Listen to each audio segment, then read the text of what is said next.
মানবাধিকার নিশ্চিতে রাজনীতিবিদদের ভূমিকা, এটা আমরা বিগত সময়ে দেখেছি যে মানবাধিকার বিনাশে রাজনীতিবিদদের ভূমিকা। বিগত সময়ে জাতিসংঘ ফ্যাক্ট ফাইন্ডিং কমিটি অথবা টিম, যেটা বাংলাদেশে গণহত্যার উপরে তথ্য অনুসন্ধান করেছেন, তদন্ত করেছেন, তাদের রিপোর্টটা কিছুদিন আগে প্রকাশিত হয়েছে, আপনারা সবাই জানেন। এবং সেই মানবাধিকার কমিশনের সেই রিপোর্টটি মানবাধিকার কমিশনের প্রধানের উপস্থিতিতে তাদের হেডকোয়ার্টারে প্রকাশিত হয়েছে এবং বাংলাদেশে তখনই এই রিপোর্টটা নিয়ে অনেক আলোচনা হয়েছে, পত্রিকা প্রকাশ করা হয়েছে, মানুষের মধ্যে আলোচনা হচ্ছে এখনো। জাতিসংঘ রিপোর্ট অনুযায়ী সারা বিশ্বে সবচেয়ে ঘৃণিত, জঘন্য গণহত্যাকারী খুনি হিসাবে শেখ হাসিনাকে তারা স্বীকৃতি দিয়েছে। তার বিভিন্ন গণহত্যা, মানবাধিকার লঙ্ঘন এবং বিভিন্ন রকমের অপরাধের রাষ্ট্রীয় ক্ষমতায় থেকে, রাষ্ট্রীয় বাহিনী দিয়ে এবং রাষ্ট্রের নেতৃত্বে যা করা হয়েছে তার ডাটা ভিত্তিক সচিত্র প্রতিবেদন সেখানে আছে। এখন বাংলাদেশে গণহত্যা নিয়ে শেখ হাসিনার সরাসরি নির্দেশ ছিল, এই বক্তব্যটি সারা পৃথিবীতে প্রতিষ্ঠিত হয়েছে। মানবাধিকার বিকাশের যে ভূমিকা, সেই ভূমিকা অবশ্যই রাজনীতিবিদদেরই নিতে হবে, তাতে তো কোনো সন্দেহ নাই। কিন্তু মানবাধিকার প্রতিষ্ঠার জন্য প্রথম যে টুলস, প্রথম যে আইনে হাতিয়ার, সেটা কি? সেটা হচ্ছে সেই রাষ্ট্রের, প্রত্যেক রাষ্ট্রের সর্বোচ্চ আইন সংবিধান। সংবিধানে যদি মানুষের মানবাধিকার এবং মৌলিকাধিকারগুলো খুব শক্তিশালীভাবে বিবৃত থাকে এবং তা প্রয়োগের জন্য সংবিধানের ভিত্তিতে আইন প্রণীত হয় এবং সেই আইন প্রয়োগের জন্য যদি স্বাধীন সংস্থা বা স্বায়ত্তশাসিত সংস্থা বা এমন কোন সংস্থা থাকে যার উপরে সরাসরি প্রশাসন বিভাগের কোনো কর্তৃত্ব থাকবে না, তখনই মানবাধিকারগুলো নিশ্চিতভাবে বাস্তবায়িত হয়। আমাদের দেশে দেখা যায়, বা আমাদের মতো রাষ্ট্র ব্যবস্থা যাদের আছে তাদের মধ্যে দক্ষিণ এশিয়ার অনেক দেশে এবং আফ্রিকার অনেক দেশে দেখা যায় প্রশাসন থেকেই মানবাধিকার লঙ্ঘনটা বেশি হয়। এবং সে প্রশাসন বলতে এখানে শুধু সিভিল ব্যুরোক্রেসি বোঝায় না, এখানে রাষ্ট্রযন্ত্রের সর্বোচ্চ পর্যায় থেকে চিফ এক্সিকিউটিভ থেকে শুরু করে সর্বনিম্ন পর্যায় পর্যন্ত প্রশাসন বিভাগের দ্বারাই মানবাধিকার লঙ্ঘনটা বেশি হয়। এবং দেখা যায় সেই সমস্ত দেশে মানবাধিকার নিশ্চিতের জন্য, মানুষের অধিকার নিশ্চিতের জন্য যে বিচার বিভাগ থাকে, সেই বিচার বিভাগকেও কুক্ষিগত করা হয় সেই সমস্ত দেশে, যেটা বাংলাদেশে বিগত ফেসিবাদের সময় একটি উৎকৃষ্ট উদাহরণ। যে সর্বোচ্চ আদালতের প্রধান বিচারপতি থেকে শুরু করে সমস্ত বিচার বিভাগকে এমনভাবে দলীয়করণ এবং কুক্ষিগত করা হয়েছিল যাতে বাংলাদেশে আর কেউ মানবাধিকারের বিষয়ে কোনো প্রতিকার না পেতে পারে, মানবাধিকার নিশ্চিতের জন্য কোনো বিচারালয়ে যে যাতে তার কোনো সুরাহা না হয় সেই ব্যবস্থা করা হয়েছিল। সেই নৈরাজ্য হয়, কোনো আইনের শাসন থাকে না এবং নৈরাজ্যকর পরিস্থিতির সুযোগে সেই দেশ এক দলীয় শাসন ব্যবস্থার দিকে ধাবিত হয়, যেটা বাংলাদেশে হয়েছে। আমরা সাংবিধানিকভাবে যেটা দেখেছি, বাংলাদেশে সাংবিধানিক কর্তৃত্ব, সাংবিধানিক এখন আইনতন্ত্র এবং সংসদীয় এখন আইনতন্ত্র এবং একদলীয় রাষ্ট্র ব্যবস্থার যে বাস্তব রূপটা আমরা দেখেছি, যেটা থিওরিটিক্যালি সম্পূর্ণ করার জন্য হয়তো সাহস করে নাই, সামনে হয়তো করে ফেলতো ডি জোর হিসাবে, কিন্তু ডিফেক্টও আমরা দেখেছি যে একদলীয় শাসন ব্যবস্থা, এক ব্যক্তির এখন আইনতন্ত্র এবং কনস্টিটিউশনাল ফোয়ারা এবং সংসদীয় এখন আইনতন্ত্র প্রায় প্রতিষ্ঠিত হয়ে গেছিল। তার কারণ ছিল যে সাংবিধানিকভাবে তাকে সেই ক্ষমতাটা দেয়া হয়েছে একটি অসাংবিধানিক সংশোধনের মধ্য দিয়ে, যেটা ছিল পঞ্চদশ সংশোধনী যার নাম, এবং সেটা ইতিমধ্যে প্রায় বাতিল হয়ে গিয়েছে। অনেকগুলো বিধান বাকিগুলো সংসদের উপরে ছেড়ে দিয়েছে বিচার বিভাগ। যাই হোক, সেই সংশোধনের মধ্য দিয়ে অনেকটা যে 15th অ্যামেন্ডমেন্ট, এটা কনস্টিটিউশন ইনস্টিগেটেড দি পার্লামেন্টারি ফুয়ারার, অথবা আমি বলবো যে হিউম্যান রাইটস ভায়োলেশনের জন্য এটা ইনস্টিগেট করেছে এই 15th অ্যামেন্ডমেন্টের। কিভাবে? কারণ যে অ্যামেন্ডমেন্টের মাধ্যমে প্রতিষ্ঠিত হয়ে গেল যে চাইলে সরকার প্রধান তার রাষ্ট্রীয় ক্ষমতায় থেকে যেভাবে খুশি নির্বাচন করে এবং নামমাত্র নির্বাচন করে, নির্বাচনের নাটক করে রাষ্ট্র ক্ষমতা তার ইচ্ছা মতো দীর্ঘায়িত করতে পারবে, সেই জায়গায় তখন হিউম্যান রাইটস রক্ষণাবেক্ষণের জন্য তার কোনো আর বাধ্যবাধকতা থাকে না। পলিটিক্যাল ওয়ার্কার্স থেকে শুরু করে, সাংবাদিক থেকে শুরু করে, রাষ্ট্রের সমস্ত শ্রেণী পেশার মানুষ যাকেই রাষ্ট্র মনে করবে তার হুমকি হিসাবে, এখানে আমি রাষ্ট্র শব্দটা ব্যবহার করছি এই কারণে, কারণ তখন এখন নায়ক রাষ্ট্রকে তার নিজের মনে করেছে, সরকারের প্রধান হয়ে সে রাষ্ট্রকে নিজের মনে করেছে, ব্যক্তিগত সম্পত্তির মতো মনে করেছে। সেই জন্য রাষ্ট্র যখন তার কোনো প্রজাকে বা তার কোনো সিটিজেনকে যখন হুমকি মনে করে, তখন তাকেই যেভাবেই হোক দমনের জন্য হিউম্যান রাইটস ভায়োলেশন করে। এবং সেই হিউম্যান রাইটস ভায়োলেশনের মাত্রা কোন পর্যায়ে বাংলাদেশে গিয়েছিল সেটা জাতিসংঘ এই রিপোর্টটা আপনারা স্টাডি করলে দেখবেন যে এমন কোনো জঘন্য মানবাধিকার ভায়োলেশনের তরিকা বাদ ছিল না যেই তরিকাটা তারা গ্রহণ করে নাই, বা তারা যেই তরিকা কি বলে যে অনুশীলন করে নাই। আপনারা শুধু আয়নাগরের কথা শুনেছেন বা আমাদের মুখে আমাদেরকে গুম করার কাহিনী শুনেছেন, ইতিহাস শুনেছেন। যারা মৃত্যুবরণ করেছে তারা তো বক্তব্য দেওয়ার কোনো সুযোগ নেই। যারা আয়নাগরে থেকে উদ্ধার হয়েছে তারা হয়তো ভিজিট করেছে, কথা বলছে বা আমরা কথা বলছি, কিন্তু যাদের কোনো হদিশ পাওয়া যায়নি তারা তো কথা বলতে পারছে না। আপনারা হয়তো আন্দাজ করে নিতে পারেন বা বিভিন্ন রকমের হয়তো আপনারা শুনেছেন বিভিন্ন রকমের বয়ান যে কাকে কিভাবে হত্যা করা হয়ে থাকতে পারে, বাট এক্স্যাক্টলি সিনারিওটা আমরা দেখি নাই। কিন্তু যা শুনেছি তার যদি কিছুমাত্র সত্যি হয়, তাহলে বাংলাদেশের মতো এরকম বর্বর জঘন্যতম হত্যাকাণ্ড, বিচার বহির্ভূত হত্যাকাণ্ড, গুম খুনের ইতিহাস হয়তো আফ্রিকার জঙ্গলও কোনোদিন হয়নি। সেই রকম একজন স্বৈর শাসক এবং সেই রকম একজন ফ্যাসিস্ট গণহত্যাকারী আওয়ামী প্রধান শেখ হাসিনাকে এখনো আমরা অনুশোচনা করতে দেখিনি। আওয়ামী লীগের কোনো নেতা কর্মীকে এখনো পর্যন্ত গণহত্যার দায় স্বীকার করে, অনুশোচনা করে, ক্ষমা চেয়ে তারপরে বাংলাদেশের রাজনীতি করবো এই কথা বলতে শুনিনি। এটা ভাবতে অবাক লাগে। উল্টো তাদের বক্তব্য শুনলে মনে হয় বাংলাদেশের সাধারণ গণ অভ্যুত্থানে অংশগ্রহণকারী সাধারণ নাগরিকরাই যেন অপরাধ করেছে।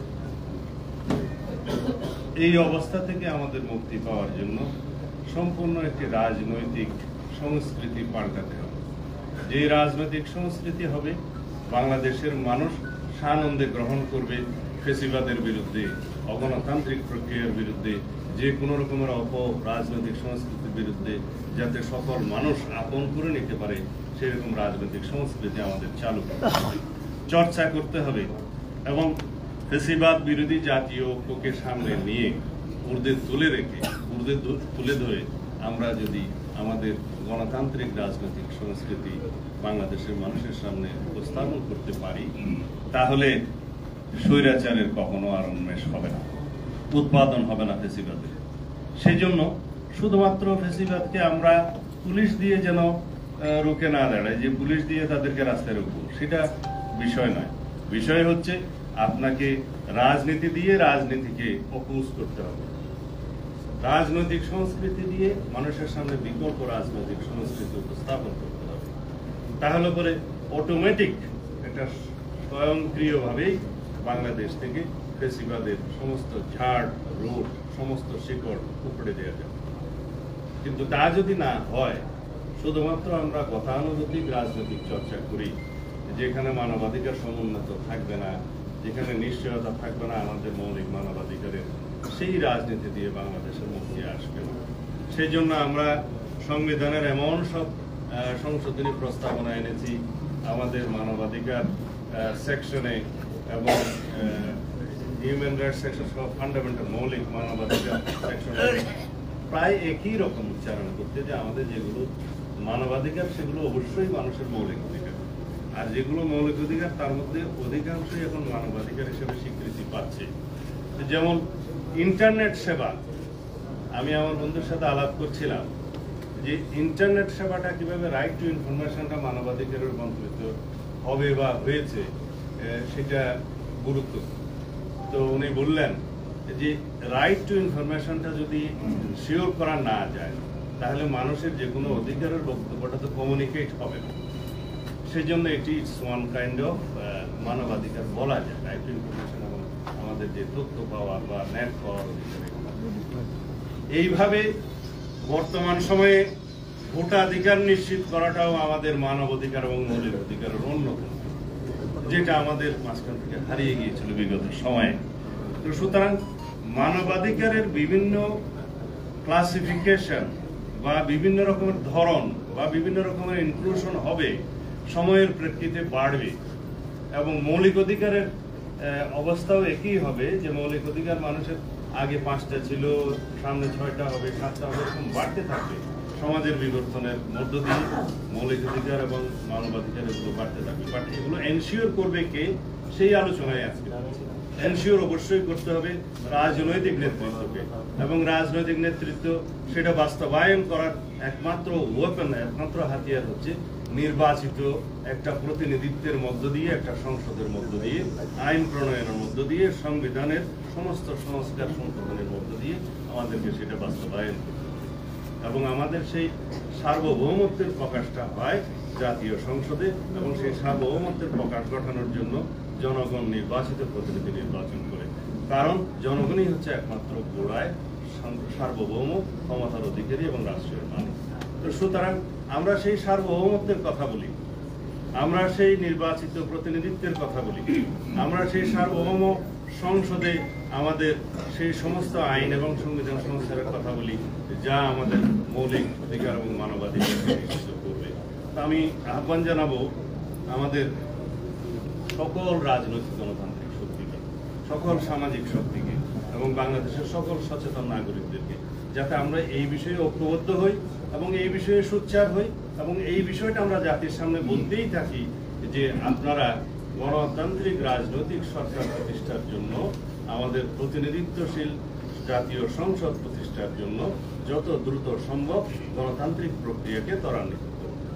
এবং সেই দায়িত্ব বর্তমানে বাংলাদেশের মানুষ গণ অভ্যুত্থানের মধ্য দিয়ে, অন্তর্বর্তীকালীন সরকারের প্রতিষ্ঠার মধ্য দিয়ে তাদের উপরে ন্যস্ত করেছে। এবং আমরা এখন যদিও ইনিয়ে বিনিয়ে তাদের পক্ষ থেকে আশ্বস্ত হয়েছি যে তারা ডিসেম্বরের মধ্যে জাতীয় সংসদ নির্বাচনের জন্য তাদের সমস্ত কর্মকাণ্ড সাজাচ্ছেন, কিন্তু সেই কর্মকাণ্ডগুলো প্রকাশিত নয়। সেই কর্মকাণ্ডগুলো জনসমক্ষে প্রকাশিত এবং দৃশ্যমান হতে হবে যে আমরা আসলেই সেদিকে যাচ্ছি কিনা। কারণ যত দীর্ঘায়িত হবে এই গণতন্ত্রের উত্তরণের যাত্রাপথটা, তত বেশি বিভিন্ন রকমের অস্থির অবস্থা সৃষ্টির একটা সুযোগ নেবে পতিত স্বৈরাচার এবং তার দূষণ। সেই সময়টা যাতে দীর্ঘায়িত না হয়, সেটি হচ্ছে আমাদের প্রস্তাব। এখন অনেকেই বলে, আমি বিভিন্ন পত্রিকার বিভিন্ন রিপোর্টে, সোশ্যাল মিডিয়াতে পত্রিকা দেখি যে ওনারা শুধু নির্বাচন করছেন এবং সংস্কার ছাড়া নির্বাচন। সংস্কার তো আমরা চাই, আমরাই সবচাইতে আগে সংস্কার প্রস্তাব দিয়েছি। 2023 সালের 13ই জুলাই 31 দফার সংস্কার প্রস্তাবনা আমরা দিয়েছি। তখন এই সরকার কিভাবে যাবে আমরা জানতাম না। আমরা প্রস্তাব দিয়েছি ফ্যাসিবাদের পতনের পরে, আমরা যারা ফ্যাসিবাদ বিরোধী সংগ্রামে লিপ্ত আছি, ফ্যাসিবাদ বিরোধী গণতান্ত্রিক সংগ্রামে আমরা যদি জয়ী হই, তাহলে আমরা সবাইকে নিয়ে সেই সংস্কার প্রস্তাবগুলো বাস্তবায়ন করবো একটি সমৃদ্ধ গণতান্ত্রিক রাষ্ট্র নির্মাণের জন্য সমস্ত রাষ্ট্রীয় কাঠামোগুলোকে আমরা গণতান্ত্রিক সংস্কার করব। তো সুতরাং আমাদেরকে যদি বলা হয় যে সংস্কার শেষ করে আপনারা নির্বাচনে আসবেন, সংস্কারের প্রধানতম প্রস্তাবক তো বিএনপি। জাতির সামনে আমরাই সেটা প্রস্তাব আকারে দিয়েছি অনেক আগে, এবং সেই সংস্কার প্রস্তাবগুলোর সাথে বর্তমান যে সংস্কার কমিশনগুলোর রিপোর্ট আছে তার মধ্যে হয়তো কিছু এদিক ওদিক থাকতে পারে, কিছু মিল আছে, কিছু অমিল আছে। সেই বিষয় নিয়ে আলাপ আলোচনা আমরা কন্টিনিউ করতে পারবো, আলাপ আলোচনা চলবে, কিন্তু সেই আলাপ আলোচনাকে আমরা সমাপ্ত করে তারপরে যদি বলি যে নির্বাচন হবে, সেটা তো আনসার্টেন ব্যাপার। সেই জন্যই আমাদের উদ্বেগ হচ্ছে যে সংস্কার যেগুলো নির্বাচনমুখী সেগুলো আমরা চিহ্নিত করি এবং সেগুলোর উপরে আমরা গুরুত্ব দিই, বাস্তবায়ন করি। যে সমস্ত সংস্কার প্রস্তাবগুলো নির্বাচনের জন্য আমাদের আগেই বাস্তবায়ন করা দরকার, সেটার ভিতরে একটা জাতীয় ঐক্যমত সৃষ্টি হবে এবং সেগুলো আমরা বাস্তবায়ন করি, এবং আমরা একই সাথে নির্বাচনের প্রস্তুতি সহ নির্বাচনের রোডম্যাপ আমরা প্রদান করি, এবং তার প্রেক্ষিতে জাতি আশ্বস্ত হোক, জাতির মধ্যে একটা অস্থির ভাব আছে সেটা চলে যাক, এবং অর্থনীতির অস্থিরতা চলে যাক, অর্থনীতির সমস্ত সরবরাহ ব্যবস্থা যেন নিশ্চিত হয়। এই প্রস্তাবগুলো আমরা দিয়েছি, কিন্তু এখানে আমাদের যত দিন যাচ্ছে তাতে আমাদের মনে হচ্ছে যেন গণতন্ত্র উত্তরণের এই যে যাত্রাপথ, এইটাকে যেন আরো বেশি দীর্ঘায়িত করা যায়, সেই জন্য কিছু কিছু কৌশল প্রণয়ন করা হচ্ছে। সেটা থেকে যেন আমরা বিরত থাকি, সেই আহ্বান সংশ্লিষ্ট সকলকে জানাচ্ছি। এবং আজকে এই রমজানের সময়ে আমি নিজেও অনেকটা অসুস্থ, আপনারা এতক্ষণ দীর্ঘ বক্তৃতা শুনেছেন সবার, সেজন্য আপনাদের কৃতজ্ঞতা জানাই। তবে জনগণের একটা দাবি বলে আমি আমার বক্তব্য শেষ করতে চাই। বাজারের অবস্থা ভালো নয়, দ্রব্যমূল্যের ঊর্ধ্বগতিতে মানুষের না বিশ্বাস। আমরা যদি শুধু বিভিন্ন রাজনৈতিক তত্ত্ব ঘাঁটি আর মানুষের পেটে যদি ভাত না থাকে, দ্রব্যমূল্যের ক্রয় ক্ষমতা যদি তাদের না থাকে, এবং তাদের আয়ের সাথে যদি তাদের ক্রয় ক্ষমতার কোনো সঙ্গতি না থাকে, পারচেজিং ক্যাপাসিটি কমতে তলানিতে যায়, তাহলে মানুষ সরকারের সমস্ত ভালো কর্মকাণ্ডকেও কিন্তু তারা সমালোচনা করবে, এটাই নিয়ম। তা আমি আশা করব সমস্ত উপদেষ্টা মণ্ডলী, মাননীয় প্রধান উপদেষ্টা, আপনারা রমজানে গরিব মানুষের দিকে লক্ষ্য রাখুন, যাতে বাজারের পরিস্থিতি এমন হয় যে গরিব মানুষ অন্তত তাদের ক্রয় ক্ষমতার মধ্যে, ক্রয় সাধ্যের মধ্যে যাতে তারা নিত্য প্রয়োজনীয় দ্রব্যগুলো পায়, সেজন্য বাজারের সরবরাহ পরিস্থিতি এবং দ্রব্যমূল্য পরিস্থিতি উন্নয়নের চেষ্টা করুন। অন্যথায় আপনাদের যে কোনো ভালো পদক্ষেপকেও তারা সমালোচনা করবে, এটাই স্বাভাবিক। সুতরাং জনগণ চেয়েছিল যাতে তারা স্বস্তিতে তারা সংসার নিয়ে থাকতে পারে, যাতে তারা অন্তত ক্রয় সীমার মধ্যে তাদের দ্রব্য মূল্য থাকে। তো সুতরাং এই দুইটা যদি না থাকে, তাহলে তারা আগেকার সরকারের সাথে আপনাদেরকে তুলনা করতে শিখবে, এবং সেটা আমরা চাই না। আমরা সর্বোচ্চভাবে আপনাদেরকে সহযোগিতা করছি, আমাদের সহযোগিতা এই সরকারের সাথে সব সময় থাকবে, আমাদের সহযোগিতা অব্যাহত থাকবে, কিন্তু আপনারা সাধারণ জনগণের এই দ্রব্যমূল্য পরিস্থিতির যাতে তাদের ক্রয় সীমার মধ্যেই থাকে সেই ব্যবস্থা করুন। এই আহ্বান জানিয়ে আমি আমার বক্তব্য শেষ করছি।